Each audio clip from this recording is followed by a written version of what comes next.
আমার সবটুকু বিশ্বাস যে দিয়েছে ভেঙে, তাকে কৃতজ্ঞতা জানাই।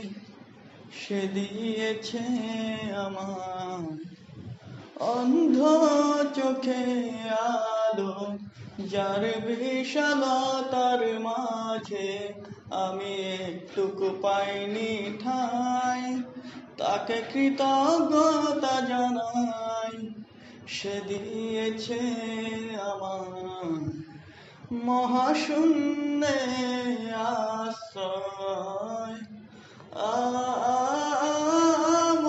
আমার সব পূর্ণতাই যেন হয় আমার শূন্য পথের প্রতি শ্রেয়তম আশীর্বাদ।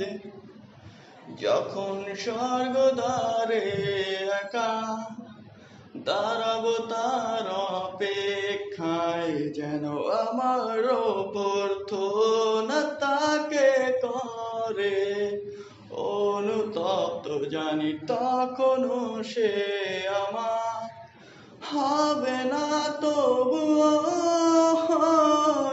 অপ্রাপ্তিটাই যেন আমায় করে পরি